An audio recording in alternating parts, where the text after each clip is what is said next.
دل میں ہے اس جلوائے ہر جائی، بس جگہ دل میں ہے اس جلوائے ہر جائی، قافلے نے سوئے طیبہ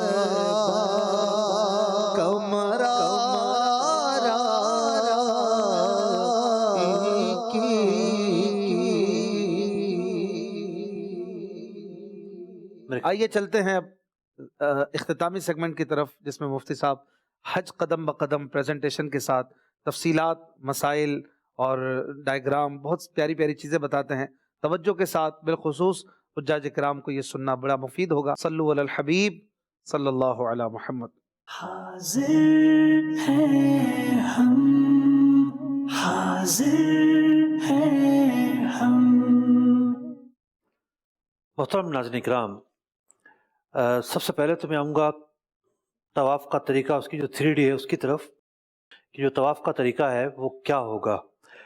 کعبۃ اللہ شریف عظمتوں کی جگہ، اسے بیت اللہ اکرام کی وجہ سے کہا جاتا ہے کہ یہ اللہ کا گھر ہے۔ اللہ یعنی اس کی تعظیم کرنا اللہ کی تعظیم ہے، اس کے گرد چکر لگانا ایک عبادت مقصودہ ہے۔ اللہ رب العزت نے اس گھر کو اپنی عظمت کی نشانی قرار دیا، اپنی عزت کی نشانی قرار دیا، اپنی اکرام کی نشانی قرار دیا، تو اس مناسبت سے یہ بیت اللہ کہلاتا ہے۔ ایسا نہیں ہے کہ اللہ تعالیٰ کوئی رہتا ہے یہاں پر، تو 4 دیواری ہے اور اندر سے خالی ہے بظاہر، لیکن یہ اللہ کی رحمتوں کی جگہ ہے، اللہ کی رحمتوں کا ٹھکانہ ہے۔ اللہ رب العزت مکان سے پاک ہے، جسم سے پاک ہے، اللہ رب العزت زمانے سے پاک ہے، اللہ رب العزت ان اوصاف سے پاک ہے جو کہ انسان جس کے محتاج ہوتے ہیں۔ تو آتے ہیں خانہ کعبہ کی طرف۔ خانہ کعبہ ایک عمرہ کرنے والے نے، طواف کرنے والے نے اس کا طواف کرنا ہوتا ہے، تو طواف کی جو ابتدا ہوتی ہے وہ رکن اسود سے ہوتی ہے۔ پہلے ہم تعارف کروائیں گے کونوں کا۔ یہ جو کونا ہے اسے رکن اسود کہتے ہیں۔ آگے بڑھتے ہیں جی، یہ حجر اسود ہے جناب، اسی کی وجہ سے یہ کونا رکن اسود کہلایا۔ یہ جو ہے جگہ ملتزم ہے، بڑی اہم جگہ ہے۔ حجر اسود بھی دعاؤں کی قبولیت کی جگہ ہے، ملتزم بھی دعاؤں کی قبولیت کی جگہ ہے۔ اور عمرہ کرنے والے نے نماز پڑھنے کے بعد یہاں آنا ہوتا ہے، یہاں آ کے چمٹ جانا ہوتا ہے، اور چمٹنے میں اس بات کا خیال کرے کہ خوشبو نہ لگی ہو یہاں پر، تو وہ یہاں آ کر چمٹ جائے گا، التجا کرے گا، اللہ کی بارگاہ سے مانگے گا، اسی لیے اسے ملتزم کہتے ہیں۔ اب چونکہ رش بہت زیادہ ہوتا ہے، چمٹنے کی جگہ نہیں ملتی، تو اس کی محاذات کے سامنے آ کر دعا مانگ لیں کم از کم۔ آگے بڑھتے ہیں جی جناب، یہ باب الکعبہ کہلاتا ہے، خانہ کعبہ کا دروازہ بڑا مشہور ہے، سب اس کو جانتے ہیں۔ آگے چلتے ہیں۔ اب جو کونوں کے نام ہیں وہ علاقوں کی وجہ سے رکھے ہوئے ہیں۔ یہ کونا جو ہے عراق کی جانب ہے، اس لیے اسے رکن عراقی کہا گیا۔ آگے چلتے ہیں جناب، یہ جو جگہ ہے، ابھی تذکرہ ہوا تھا ہماری گفتگو میں کہ کچھ حصہ قریش نے جب تعمیر کی تو ان کے پاس پیسے کم تھے، کعبے کا کچھ حصہ چھوڑ دیا، تو جو حصہ چھوڑ دیا یہ اس کے گرد دیوار لگا کر کھڑی کیوں ہی ہے کہ یہ وہ چھوٹا ہوا حصہ ہے، یہ بھی کعبے ہی کا حصہ ہے روایات کے مطابق، تو اس کا نام ہے حتیم، اسے حتیم کہتے ہیں جی جناب۔ اور یہ ہے جناب میزاب رحمت پرنالہ، اللہ اکبر۔ اور اس پرنالے کا جو رخ ہے وہ مدینہ منورہ کی طرح ہے، بارش آتی ہے تو پانی گرتا ہے اور اس سے بوندیں ٹپکتی ہیں، جو کہ اس کا رخ مدینہ منورہ کی طرف ہے، تو مدینہ منورہ کی طرف رخ کر کے ایک عاشق کا تصور یہ بن رہا ہے کہ گویا کہ یہ آنسو بہا رہا ہے۔ اللہ اکبر۔ چلیں جناب، یہ جو کونا ہے یہ ملک شام کی طرف ہے، اس لیے اس کا نام رکن شامی ہے۔ آگے چلتے ہیں جی، یہ جو دیوار ہے اسے مستجار کہتے ہیں، یہاں کے پناہ لی جاتی تھی، مستجار کا معنی ہے پناہ لینے کی جگہ، تو اس کا نام مستجار ہے جی جناب۔ یہ جو کونا ہے یہ قواعد ابراہیمی ہی پر ہے، اس کا نام ہے رکن یمانی۔ یہ حجر اسود کے بعد کعبہ شریف کا سب سے اہم حصہ ہے۔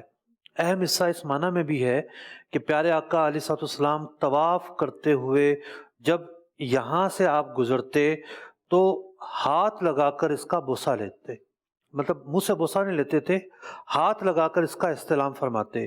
تو اگر کسی حاجی کو ہاتھ لگانے کا موقع ملتا ہے تو اس کا استلام کرے گا۔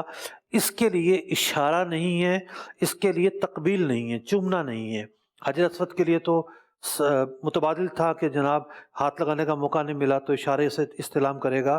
یہاں بھی استلام سنت ہے، لیکن صرف اور صرف ہاتھ لگانے کا موقع مل جائے اس وقت، ورنہ نہیں۔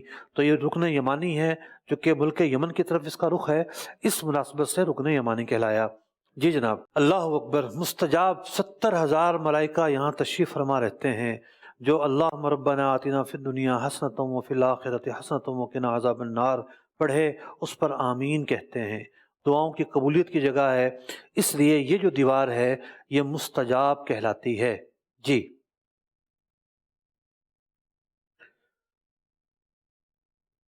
یہ جو جگہ ہے یہ ہے وہ مبارک پتھر حضرت ابراہیم علیہ السلام جس پر کھڑے ہو کر خانہ کعبہ کی تعمیر کرتے تھے، کیونکہ دیواریں جب اونچی ہو گئیں تو اوپر کیسے جائیں۔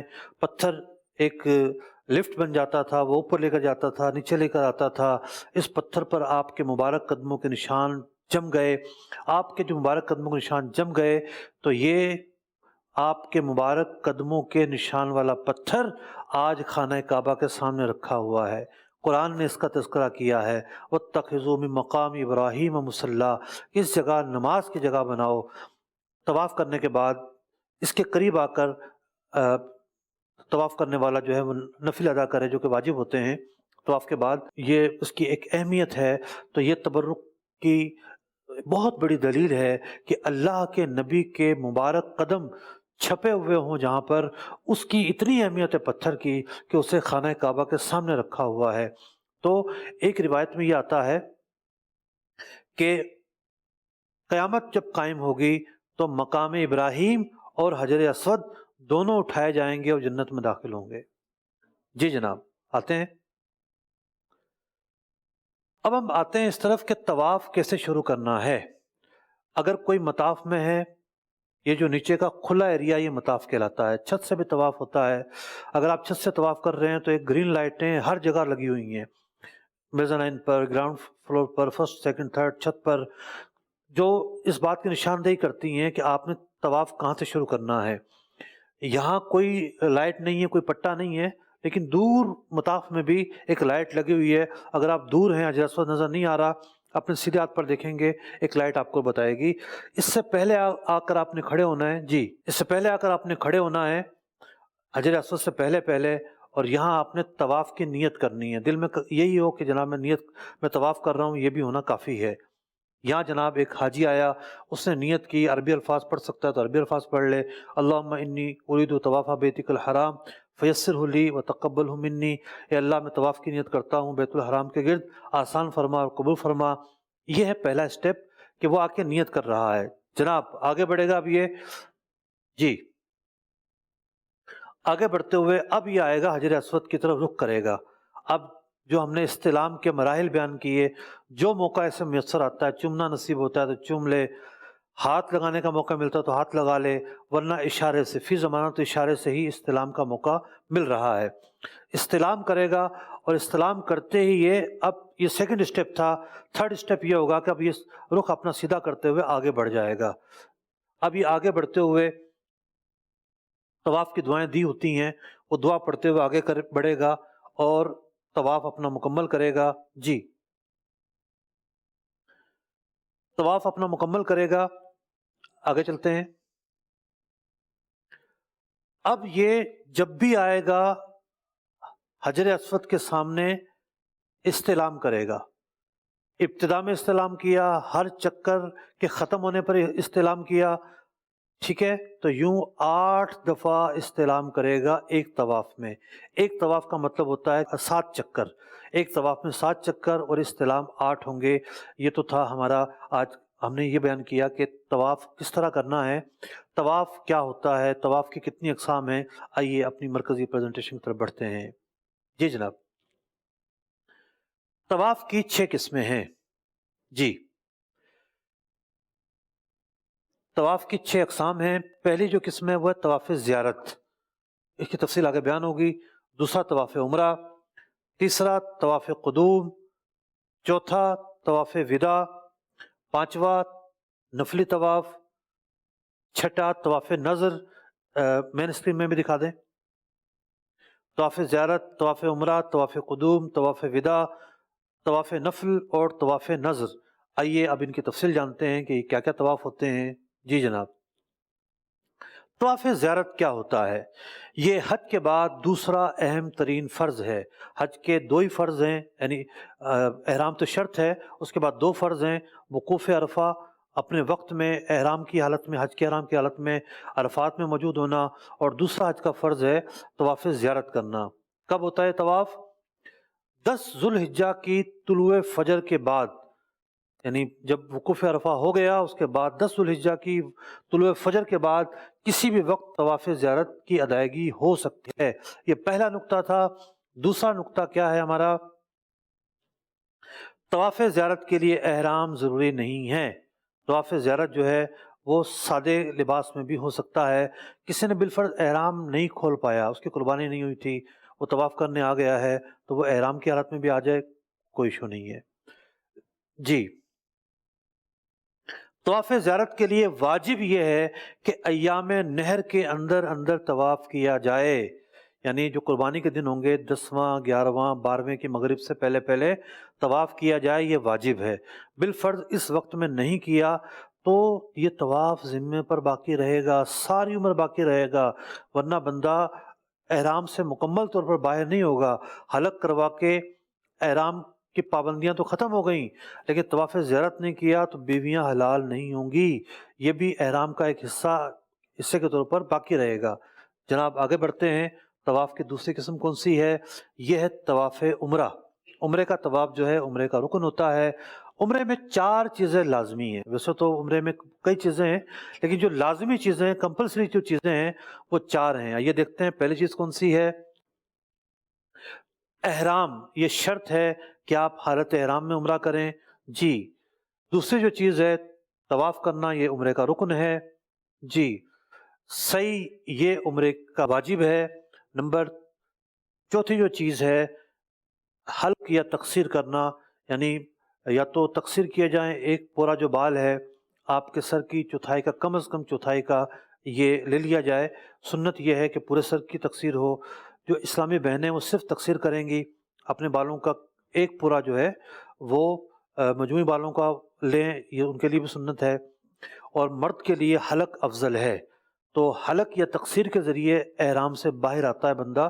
ہم نے آج ایک احرام سے باہر آنے کا طریقہ سنا، حضرت عائشہ رضی اللہ تعالیٰ عنہ کے ساتھ جو معاملہ پیش آیا، وہ طریقہ صرف یہیں کے لیے خاص ہے۔ آج بھی کوئی خاتون احرام کی حالت میں آتی ہے اور ایسا معاملہ پیش آتا ہے، اسے حج پر جانا ہے، تو وہ یہی طریقہ اپنائیں گی، ورنہ احرام سے باہر آنے کا جو اصل طریقہ ہے وہ یہ نہیں ہے۔ اصل طریقہ ہے، دوسرا جو طریقہ ہے، 3 طریقے ہیں۔ ایک طریقہ یہ تھا جو حدیث عائشہ میں بیان ہوا، دوسرا طریقہ ہے حلق یا تقصیر، جو تیسرا طریقہ ہے وہ یہ ہے کہ کسی نے احرام پہن لیا اور احرام پہننے کے بعد جانے لگا تو منع کر دیا گیا۔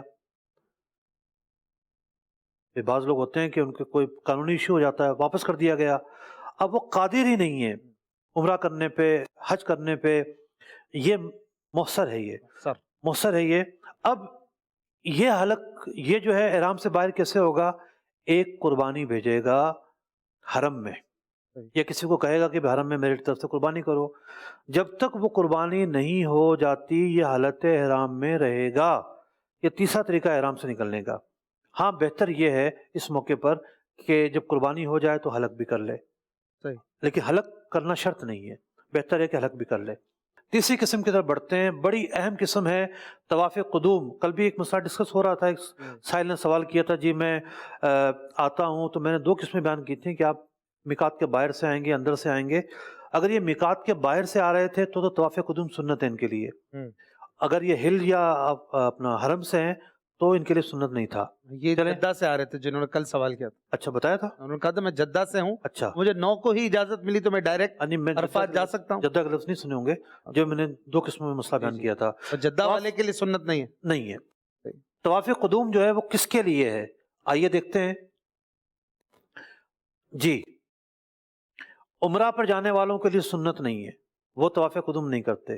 وہ ایک ہی طواف کرتے ہیں, یعنی کہ عمرے کا طواف کریں گے, پھر اس کے بعد اپنے وقت پر احرام کھول دیں گے, لیکن نفلی طواف وہ کرتے رہیں گے جتنا مرضی ان کو موقع ملتا ہے.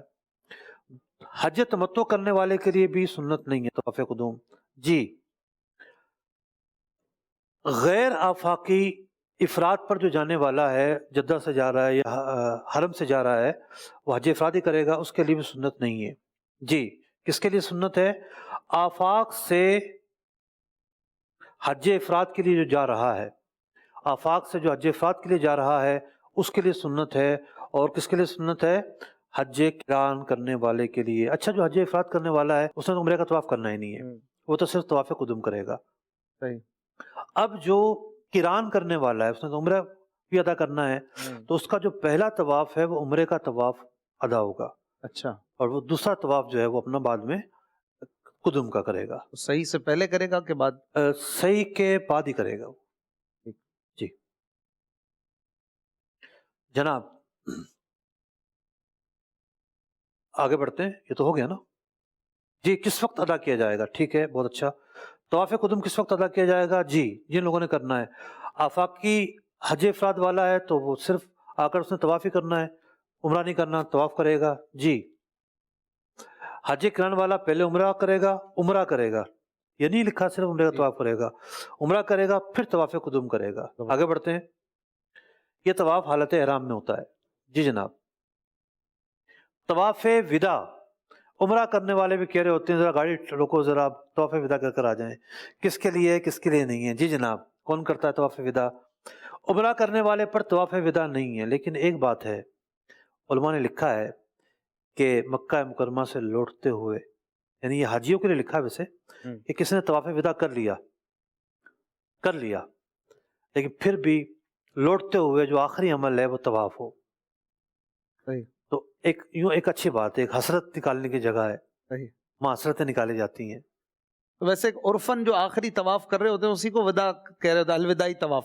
طواف زیارت کے بعد حاجی نے اگر کوئی طواف کر لیا, طواف وداع ادا ہو گیا.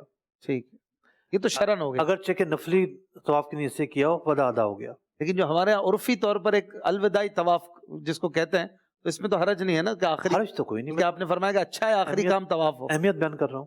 جی, لیکن بعض اوقات کیا ہوتا ہے, گاڑی روانہ ہونے لگتی ہے, وہ کہتا ہے میں نہیں کروں گا تو یوں ہو جائے گا. ہاں, یہ جانا جائے کہ یہ نفلیت, ہاں چھوٹ گیا تو مسئلہ نہیں. جی جناب. جی جی, ہل اور مکہ میں رہنے والے جو ہیں حج افراد کرتے ہیں, یہ تو ان کے لیے طواف وداع نہیں ہے. صحیح. دور سے جو آیا ہے آفاق سے, اس کے لیے ہے. جی, میقات کے باہر سے کسی بھی طرح کا حج کرنے والا جو آتا ہے اس پر یہ طواف کرنا واجب ہے. اس طواف کا حالت احرام میں ہونا ضروری نہیں ہے. یہ طواف کی 3 قسمیں تھی. جی, چوتھی قسم جو ہے وہ ہے نفلی طواف. آفاقی کے لیے مکہ مکرمہ میں نفلی طواف, چوتھی قسم ہے یہ. آفاقی کے لیے مکہ مکرمہ میں نفلی طواف نفل نماز پڑھنے سے بھی افضل ہے, اس لیے کہ اس عبادت کا موقع تو وہیں ملنا ہے, اس کے علاوہ تو کہیں نہیں مل سکتا. تو نفل نماز پڑھنے سے بھی زیادہ یہ کام جو ہے وہ افضل ہے. اب ایک اور بھی بحث ہے جو علماء میں ہے, وہ یہ ہے کہ عمرہ افضل ہے کہ طواف افضل ہے. ٹھیک ہے, دیکھا جائے تو عمرے کے افعال زیادہ ہیں, عمرے میں صحیح بھی ہوتی ہے, تو اپنے افعال کے اعتبار سے تو اس کا وزن زیادہ ہے. ٹھیک ہے, لیکن یہ ہے کہ طواف کی اپنی ایک اہمیت ہے. اچھا, یہ یاد رہے کہ جب بھی طواف کریں گے آپ, وہ نفل طواف ہو, طواف وداع ہو, طواف زیارت ہو, عمرے کا طواف ہو, 2 رکعت پڑھنا واجب ہو جائے گا. اسے طواف کے نفل تو کہتے ہیں لیکن در حقیقت وہ واجب ہوتے ہیں. وہ ذمہ پر رہیں گے, بہتر تو یہ مسجد حرام شریف میں پڑھے, بہتر تو یہ کہ فوراً بعد پڑھے, لیکن بعد میں بھی وہ پڑھے جا سکتے ہیں. اور مکروہ ٹائم ہو تو ہم مکرو ٹائم میں تو نہیں پڑھ جائیں گے اس کے بعد پڑھیں. جی. مکرو سے مراد وہ والا مکرو ٹائم جو 3 ٹائم ہے. جی جی صبح دوپہر اور شام والا جو ہے. جی. نفل طواف کے لیے احرام ضروری نہیں ہے. جی. وہ ایک لطیفہ کہیں چٹکلا کہہ لیتے ہیں، عبدالحبیب بھائی نے بیان کیا تھا. ایک بابا جی کو کسی نے کہا کہ بھئی جو لوگ وہاں کر رہے ہیں آپ بھی کرتے رہیے گا. اب اس نے چکر شروع کیے، اب وہ ختم ہونے کا نام نہ لیں. پتہ ہی نہیں تھا اس کو کہ جی طواف کے 7 چکر ہوتے ہیں. جی جی. تو وہ تو شام تک طواف کرتا رہا. تو طواف کے 7 چکر ہوتے ہیں، 7 چکر کے بعد آپ کا یہ عمل پورا ہو گیا. اس کے بعد آپ جائیں طواف کی نماز ادا کریں. دوسرا کرنا چاہتے ہیں تو دوبارہ دوسرا کر لیں. جی.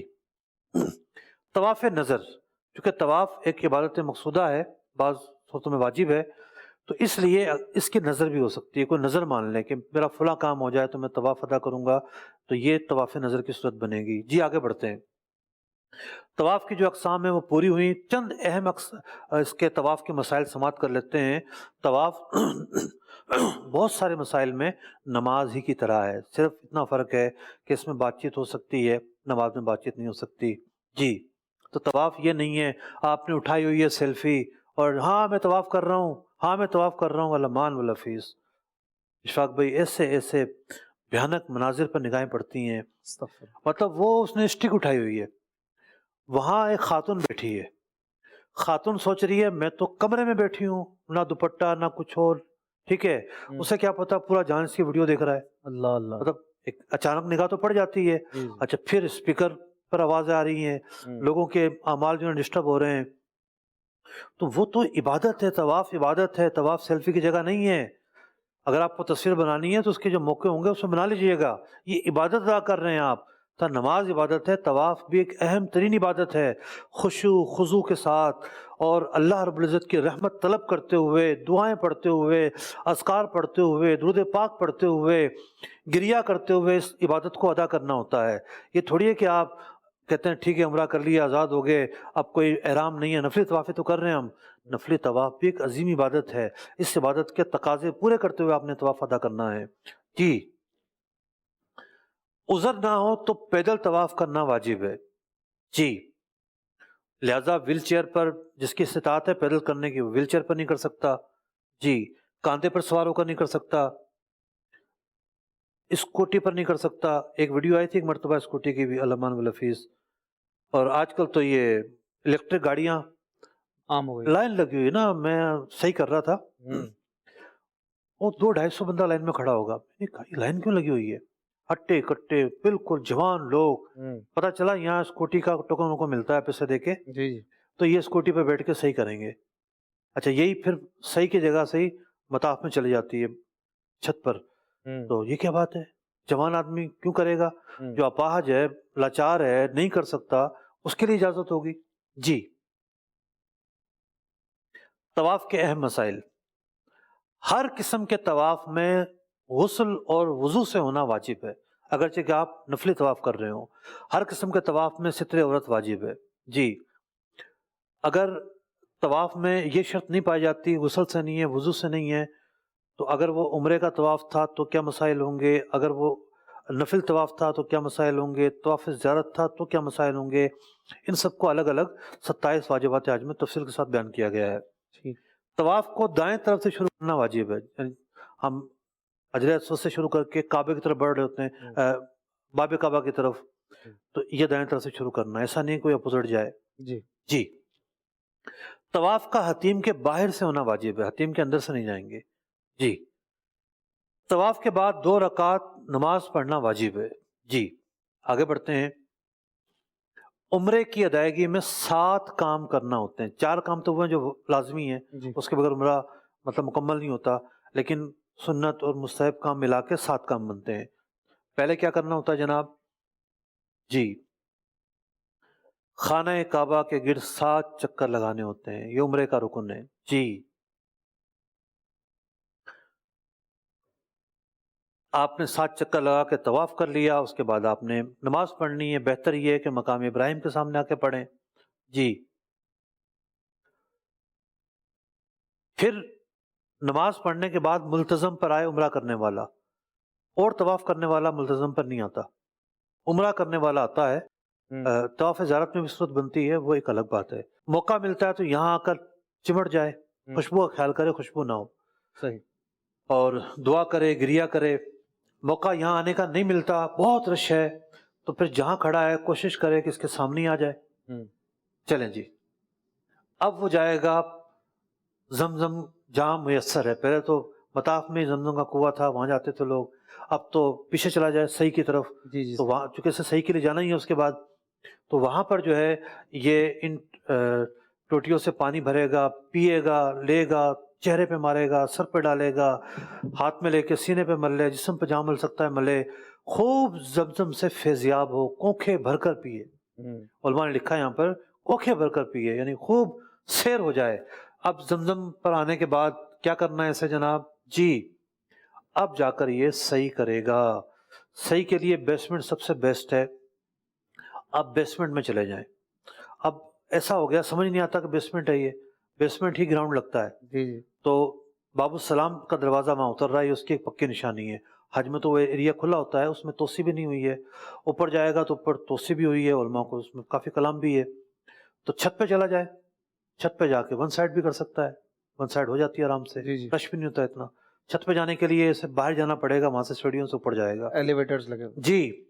جب اس کی صحیح کے 7 چکر ہو گئے، 7 چکر کا مطلب یہ ہے کہ صفا سے شروع کر کے مروہ جائے گا، 1 چکر ہو جائے گا.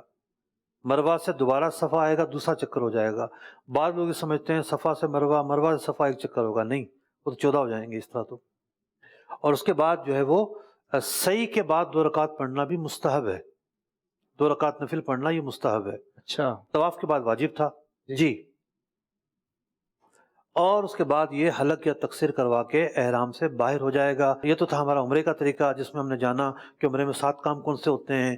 پہلے ہم نے جو ہے وہ طواف کرنے کا طریقہ سمجھا، پھر طواف کے کچھ اقسام پڑھی، اس کے بعد طواف کے کچھ مسائل کو دیکھا، اور اس کے بعد عمرے کے جو افعال تھے اس کے بارے میں ہم نے جانا.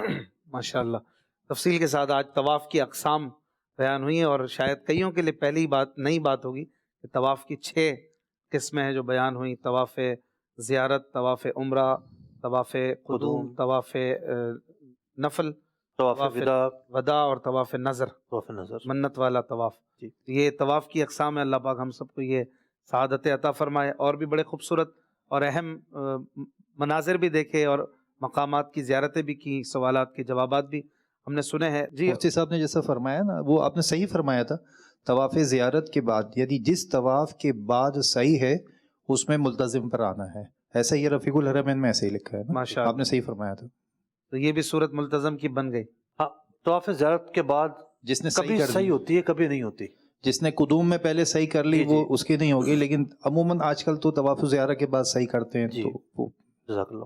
ٹھیک ہے ماشاءاللہ. یعنی آپ نے صحیح کہا تھا کہ صورت بنے گی، کبھی نہیں بھی بنے گی طواف زیارت میں. کچھ 2-3 کالز لے لیتے ہیں، پھر اجازت چاہتے ہیں. جی. محمد دانش اتاری شارجہ سے عرض کر رہا ہوں. مفتی صاحب کی بارگاہ میں عرض ہے، حج قران کرنے والے جب عمرہ ادا کر لیں گے تو کیا وہ حلق کروائیں گے، یا صحیح کرنے کے بعد اب وہ حج کی طرف روانہ ہوں گے؟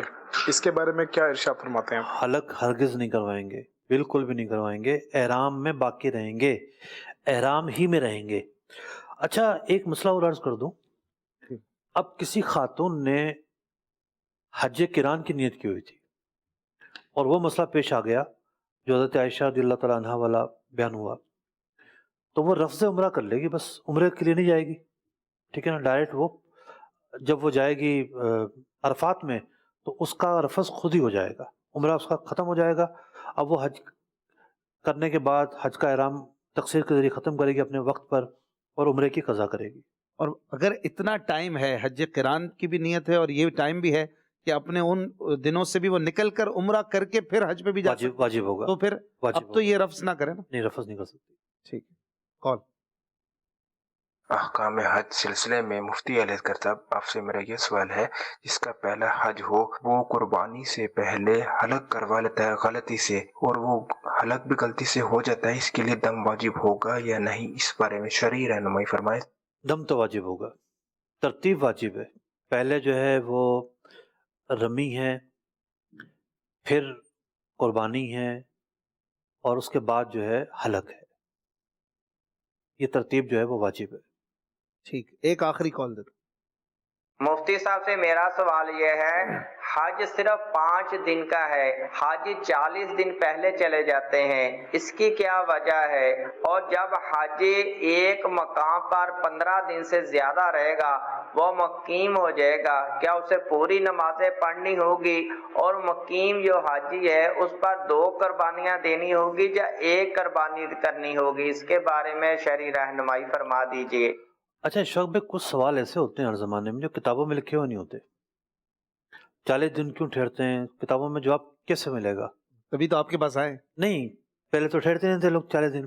پہلے تو حج کے لیے جاتے تھے 2-3 سال ٹھہرتے تھے, 2-3 سال ٹھہرتے تھے. اچھا, ٹھیک ہے نا.